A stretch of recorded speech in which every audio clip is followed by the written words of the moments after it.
Assalamualaikum warahmatullahi wabarakatuh. Apa kabar untuk seluruh penonton video saya dari Sabang sampai Merauke?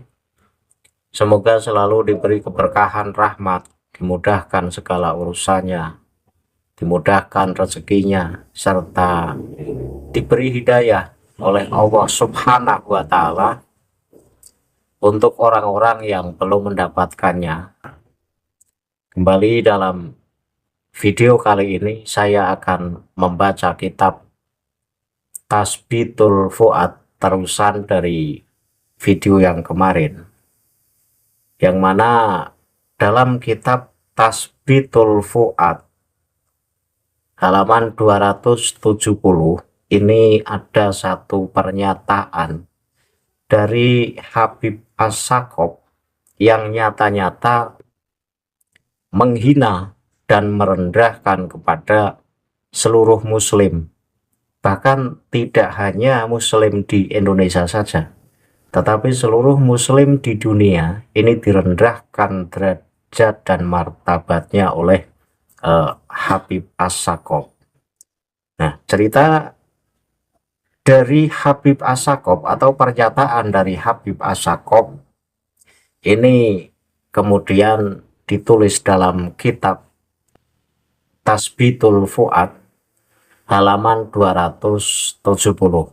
Namun seperti apa pernyataan dari Habib As-Sakop yang ada dalam kitab Tasbitul Fuad ini nanti akan saya bahas. Untuk seluruh penonton, sebelum saya masuk pada topik pembahasan, bagi seluruh penonton dari manapun kalian yang belum subscribe channel saya, silahkan tekan tombol subscribe, kemudian like serta share video ini ke teman-teman kalian semua, agar yang belum tahu menjadi tahu. Yakinlah bahwa munculnya channel ini semata-mata untuk mengedukasi kepada seluruh muslim di Indonesia agar tidak terjerat oleh doktrin-doktrin sesat oleh orang-orang atau golongan yang mengaku sebagai cucu Rasul serta mengatasnamakan agama. Berikutnya saya akan masuk pada topik pembahasan atau kajian kitab Tasbitul Fuad halaman 270. Seperti biasa, tagnya akan saya tampilkan di layar sebagai bukti bahwa apa yang saya sampaikan ini berdasarkan data. Artinya bukan karena saya membenci terhadap klan Ba'alawi, itu tidak. Jadi apa yang saya sampaikan ini adalah justru saya membacakan kitab yang ditulis oleh penulis Ba'alawi. Ketika Muhyiddin tidak terima, marah, jengkel, karena video saya ini seharusnya bukan marahnya kepada saya, tetapi kalau mau marah ya marah pada kitab yang ditulis oleh Ba'alawi itu sendiri. Karena saya membaca kitab yang ditulis oleh penulis dari klan Ba'alawi. Penonton bisa simak teksnya di layar dan saya akan mulai membacanya. Bismillahirrohmanirrohim. Makola fisadati ali Ba'alawi wasadatu illa tohirina fala tanjis nafsaka wahum khomiluna ma yadharu ahadun minhum illa bidini wa zuhdi wa asril iqbali wa tawajjuhi wa baituhu ma'murun wa laisal ma'mur kal khorib wa qad qala as-saqafu auladuna kaman yahfuru fitinati tayyibatin qoribatil ma'i wa khairuhum kaman yahfuru fi asli jabalin au qala sabkhotin au nahwi hadha. Ini bab yang ada dalam kitab Tasbitul Fuad halaman 270. Ini pembahasannya sangat secuil, yaitu hanya beberapa baris yang barusan saya baca, yaitu Makola fisadati ali Ba'alawi. Artinya adalah apa yang beliau katakan tentang keluarga Ba'alawi. Nah, ini yang mengatakan adalah Habib Abdullah Al-Haddad. Jadi Habib Abdullah Al-Haddad ini menggambarkan seperti apa klan Ba'alawi itu. Nah, disinilah gambaran dari klan Ba'alawi menurut versi Habib Abdullah Al-Haddad. Dikatakan oleh Habib Abdullah Al-Haddad bahwa klan Ba'alawi ini sebagai golongan yang suci. Penonton bisa lihat teksnya di situ, wasadatu illa tohirina fala tanjis. Di situ dikatakan bahwa klan Ba'alawi adalah klan yang suci, klan yang tidak berdosa pada dasarnya. Maka janganlah kalian menajiskan diri. Artinya jangan mengotori dirinya sendiri yang sudah suci. Jangan berbuat maksiat, jangan berbuat hal-hal yang dilarang oleh Allah. Itu maksudnya semacam itu. Kemudian saya lanjut. Mereka samar dan tidak seorang pun dari mereka muncul kecuali dengan agama, zuhud, dan pengabdian serta ketaatan yang tulus. Nah, ini dikatakan oleh Habib Abdullah Al-Haddad bahwa gambaran dari klan Ba'alawi adalah mereka orang-orang yang mumpuni di bidang ilmu agama. Kemudian mereka adalah ahli zuhud atau orang yang memalingkan dari kesenangan dunia atau tidak menyukai kesenangan-kesenangan dunia. Serta mereka adalah orang yang mengabdi dan taat atas ajaran Allah dan ajaran Rasulnya dengan pengabdian yang tulus. Nah, apa yang disampaikan oleh Habib Abdullah Al-Haddad, di mana gambaran dari klan Ba'alawi adalah sebagai golongan yang bermuara ilmunya, ilmu agama, kemudian yang tidak gemar terhadap kesenangan dunia, dan mereka adalah mengabdi serta taat atas Allah dan ajaran Rasulullah. Ini penonton bisa cek di lapangan, karena untuk membenarkan dari apa yang disampaikan oleh Habib Abdullah Al-Haddad ini butuh bukti. Tidak hanya sekedar omong kosong. Apakah benar bahwa klan Ba'alawi adalah orang-orang yang berwawasan luas dalam ilmu agama? Apakah benar bahwa klan Ba'alawi adalah orang-orang yang tidak gemar dengan kesenangan dunia? Dan apakah klan Ba'alawi adalah orang-orang yang mengabdi serta taat atas ajaran Allah dan ajaran Rasulnya?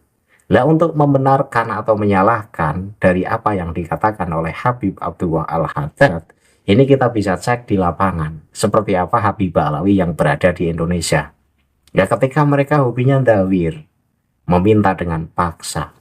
Kemudian mereka menyombongkan diri, membangga-banggakan dirinya, dan selalu memproklamirkan bahwa mereka adalah cucu Rasul tersoheh di dunia, berarti tidak sesuai dengan apa yang disampaikan oleh Habib Abdullah Al-Haddad.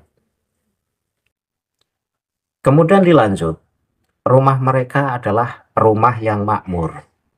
Dan tidak ada rumah yang makmur itu seperti rumah yang hancur. Nah, itu dikatakan bahwa rumah-rumah dari klan Ba'alawi adalah rumah yang makmur. Dan rumah yang makmur adalah tidak seperti rumah yang hancur. Ini maksudnya bahwa kehidupan klan Ba'alawi ini adalah kehidupan yang harmonis, kehidupan yang mapan. Rumah mereka nyaman ditinggali. Itu maksudnya begitu, bahwa secara level dikatakan oleh Habib Abdullah Al-Haddad, klan Ba'alawi adalah orang yang taraf kehidupannya mapan. Maksudnya begitu. Kemudian dilanjut. Nah, ini Habib Abdullah Al-Haddad ini mengutip dari apa yang disampaikan oleh Habib As-Saqqab. Perkataan dari Habib As-Saqqab gimana? Anak-anak kita, maksudnya anak-anak Ba'alawi, itu seperti seseorang yang menggali lumpur yang baik di dekat air. Sementara yang lain seperti seseorang yang menggali tanah di kaki gunung atau rawa asin atau semacamnya. Nah, disinilah yang akan saya bahas. Dikatakan oleh As-Sakop bahwa klan Ba'alawi, keturunan-keturunan Ba'alawi, ini kalau diibaratkan seperti tanah yang empuk atau lumpur yang baik, yang di dekatnya ada air. Ini bahasa majas, bahasa kiasan. Maksudnya gimana? Maksudnya bahwa mereka adalah klan yang terbaik.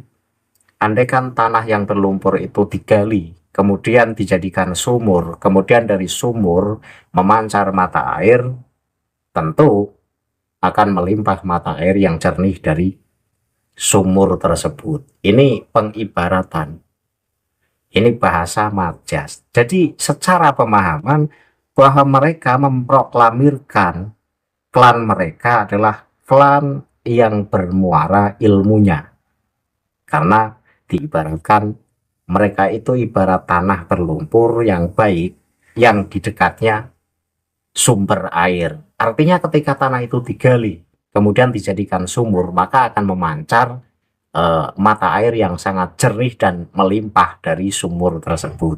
Dalam kata lain, bahwa klan Ba'alawi adalah orang yang bermuara secara keilmuan agamanya. Ini kata As-Sakor. Ya kalau membanggakan diri ini nggak masalah sebenarnya. Mau dikatakan Ba'alawi seperti apa, yang ngomong Ba'alawi sendiri ini nggak masalah. Tetapi yang bikin saya tidak terima lanjutannya sebagai berikut. Sementara yang lain, artinya yang bukan dari klan Ba'alawi, ini seperti seseorang yang menggali tanah di kaki gunung atau rawa asin atau semacamnya. Lah disinilah penghinaan terhadap Muslim, tidak hanya Muslim di Indonesia, tetapi seluruh Muslim di dunia ini dihina oleh Habib As-Sakop. Dikatakan bahwa yang bukan dari klan Ba'alawi ini ibarat tanah itu tanah yang gersam, tanah yang berada di puncak kaki gunung. Andaikan digali tanahnya dengan kedalaman yang terlalu dalam pun belum tentu memancar sumber airnya. Artinya begitu, bahwa yang bukan dari klan Ba'alawi ini dikatakan mereka itu ilmunya tidak seberapa. Artinya kalaupun memiliki ilmu ya ilmunya minim. Beda dengan klan Ba'alawi yang dikatakan mereka adalah muaranya ilmu. Atau rawa asin. Jadi yang bukan klan Ba'alawi itu diibaratkan tanah yang berawa asin.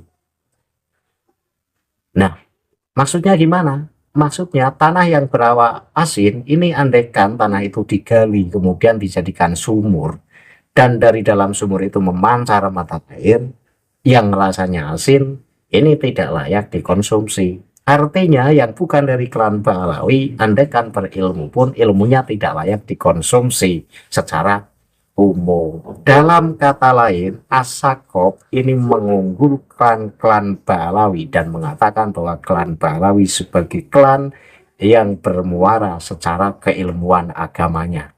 Sementara yang bukan dari klan Ba'alawi ini dikatakan sebagai orang yang remeh-temeh, yang secara keilmuannya minim. Andaikan punya ilmu pun ilmunya tidak seberapa dibandingkan dengan klan Ba'alawi. Jadi maksudnya begitu. Nah, untuk Muhyiddin, jika masih ngotot bahwa klan Ba'alawi sebagai klan yang benar dan klan yang benar sebagai cucu Rasul tersoheh di dunia, Anda bisa buka kitab Tasbitul Fuad halaman 270. Anda baca, Anda pahami. Apakah otak Anda ini akan menerima jika Anda dihina oleh klan Ba'alawi? Karena di sini nyata sebagai bentuk penghinaan. Tidak hanya menghina Muslim di Indonesia, tetapi seluruh Muslim, bahkan tidak hanya Muslim, seluruh umat di dunia ini selain dari klan Ba'alawi ini dianggap remeh-temeh. Ini kata As-Sakop.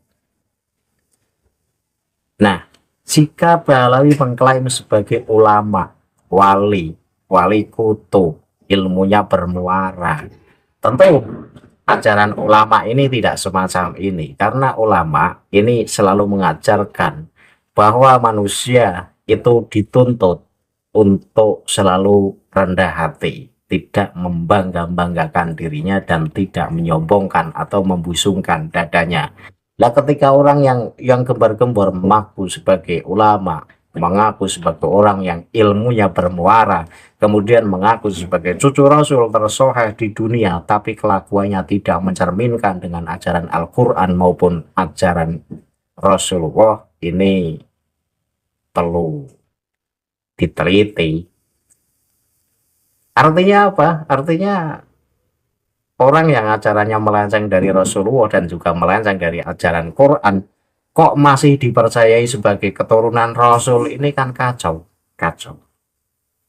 Nah, untuk membuktikan bahwa tidak pantas seorang ulama atau orang yang mengklaim sebagai orang yang secara keilmuan agamanya itu mumpuni, kemudian membanggakan diri, ini dibolehkan, maka saya akan kutipkan ayat Al-Quran dan hadis sebagai pembanding bahwa Allah benar-benar melarang manusia sombong, manusia yang membanggakan dirinya sendiri dan merendahkan martabat orang lain. Tidak hanya Al-Quran, hadis juga sama. Rasulullah pun melarang dan membenci orang-orang yang berbuat sombong. Satu bukti saya kutipkan surat Luqman ayat 18, yang mana surat ini, yaitu surat Luqman ayat 18 ini merupakan satu nasihat berharga dari Luqman kepada anaknya tentang pentingnya akhlak mulia, khususnya dalam menjauhi kesombongan dan menjunjung tinggi ketawaduan atau kerendah hatian. Pasalnya apa? Kesombongan adalah sifat tercela yang dapat menjerumuskan manusia ke dalam dosa dan kemurkaan Allah. Orang yang sombong merasa dirinya lebih tinggi daripada orang lain dan tidak mau mengakui kekurangannya. Akan saya baca sebagai bukti surat Luqman ayat 18,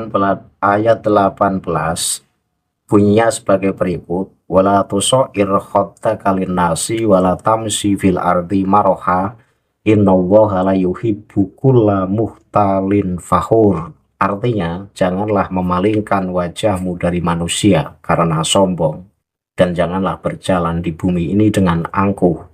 Sesungguhnya Allah tidak menyukai setiap orang yang sombong lagi sangat membanggakan diri. Jadi dalam surat Luqman ayat 18 ini, Allah nyata-nyata melarang manusia untuk membusungkan dada, menyombongkan diri, dan merendahkan derajat orang lain.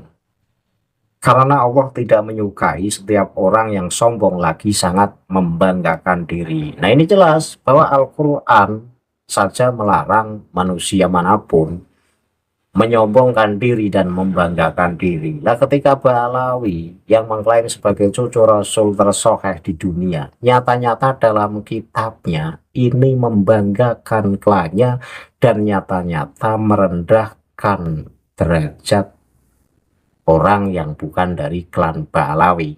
Berarti seluruh umat di dunia, baik muslim ataupun non-muslim, ini yang bukan dari klan Ba'alawi, ini derajatnya di bawah level klan Ba'alawi. Itu menurut As-Saqaf.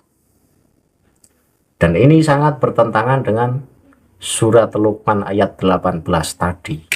Artinya, larangan Allah justru sebagai identitas diri klan Ba'alawi.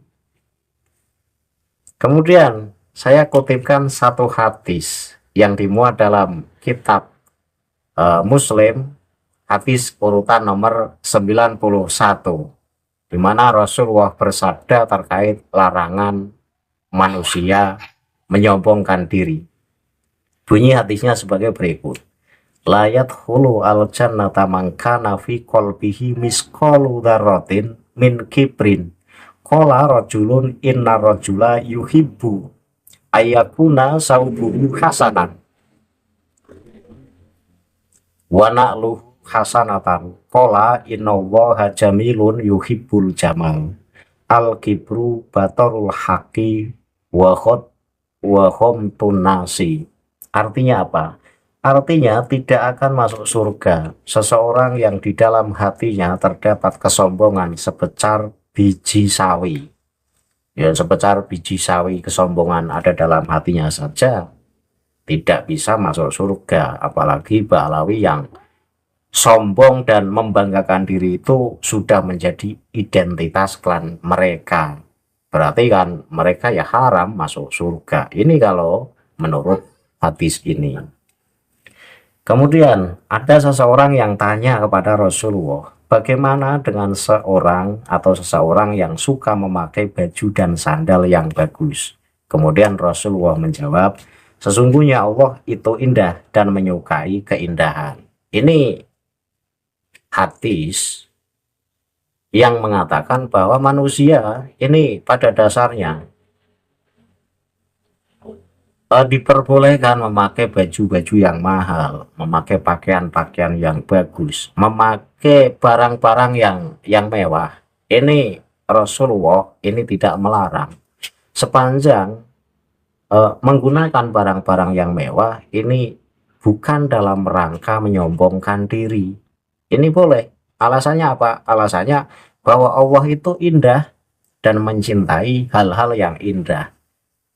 Artinya sepanjang kita memakai barang-barang yang mewah, barang-barang yang branded misalnya, sepanjang itu tidak diniati sebagai bentuk kesombongan, semata-mata misalnya dipakai untuk mengabdi kepada Allah, ini tidak masalah, tidak masalah. Karena sombong adalah menolak kebenaran dan meremehkan orang lain. Jadi dalam hadis ini yang disebut sombong adalah menolak kebenaran dan meremehkan orang lain. Nah, Ba'alawi berarti kategori orang yang sombong dan masuk dalam hadis ini. Artinya masuk dalam kategori manusia-manusia yang sombong.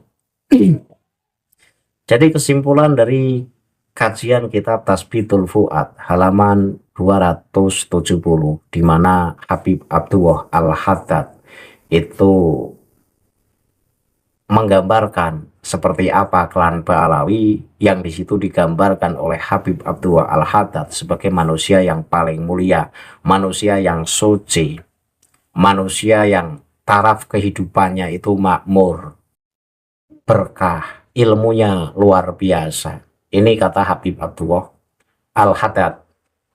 Sementara ketika kita cek di lapangan, kita nggak usah jauh-jauh. Lihat saja Habib-Habib Ba'alawi yang ada di Indonesia. Apa yang dikatakan oleh Habib Abdullah Al-Haddad ini tidak sesuai dengan fakta. Berarti perkataan dari Habib Abdullah Al-Haddad ini hoax.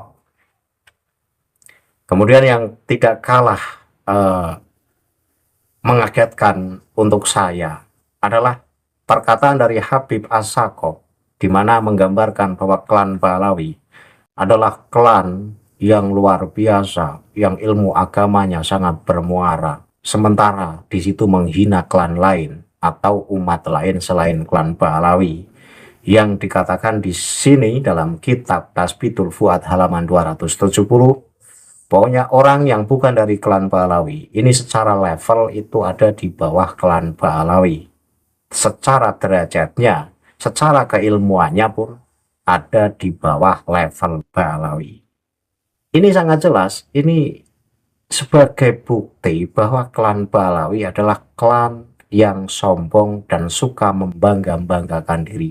Bahkan sombong serta membangga-banggakan diri ini sudah menjadi identitas klan Ba'alawi itu sendiri. Maka untuk PBNU, untuk MUI, untuk jajaran pengurus-pengurus NU, untuk membuktikan bahwa Ba'alawi itu ajarannya banyak yang menyimpang, ini sebaiknya meneliti dan mengkaji kitab-kitab Ba'alawi. Dengan begitu, Anda semua ini akan tahu seperti apa Ba'alawi, seperti apa ajaran moyang-moyang Ba'alawi. Dengan mengkaji, dengan meneliti, maka Anda ini akan menjadi manusia yang tidak salah dalam mengambil keputusan. Nah, mengkaji saja tidak, membaca kitab-kitab Ba'alawi saja tidak. Jadi condong ke Ba'alawi dan menganggap Ba'alawi sebagai cucu Rasul tersoheh di dunia ini hanya karena kedekatan dan keberatan. Nah, ini kan repot. Nah, seharusnya PBNU itu adalah orang yang menjadi supir mobil yang bermuatan ratusan juta manusia, ini ditunggu-tunggu sikap cerdasnya, bukan malah husnudon saja bahwa Ba'alawi sebagai cucu Rasul. Sementara Nahdlatul Ulama itu adalah kumpulan dari orang-orang yang berilmu, orang-orang yang mengedepankan ilmu. Dan husnudon saja tidak cukup untuk mengatakan bahwa Ba'alawi sebagai cucu Rasul tersoheh di dunia. Karena bisa disebut Ba'alawi sebagai cucu Rasul tersoheh di dunia, ini butuh dikaji, ini butuh diteliti, dan kajian serta penelitian itu butuh ilmu. Dan ilmu itu tidak husnudon saja, ini apaan? Jadi kesimpulannya, kitab Tasbitul Fuad halaman 270 adalah Habib As-Sakop menghina seluruh umat di dunia selain dari klan Ba'alawi. Dan selain klan Ba'alawi, secara derajat, martabat, dan secara keilmuan, ini ada di bawah levelnya klan Ba'alawi. Untuk penonton, mau terima atau mau tidak terima, silahkan. Karena memang kitab Tasbitul Fuad halaman 270 mengatakan begitu. Saya cukupkan kajian ini, dan ini satu tambahan atau menambah bukti bahwa Ba'alawi memang acaranya suka membanggakan klan mereka sendiri. Saya tutup kajian ini, bila ada salah kata saya mohon maaf. Billahi taufiq wal hidayah. Wassalamualaikum warahmatullahi wabarakatuh. Salam waras untuk seluruh muslim di Indonesia.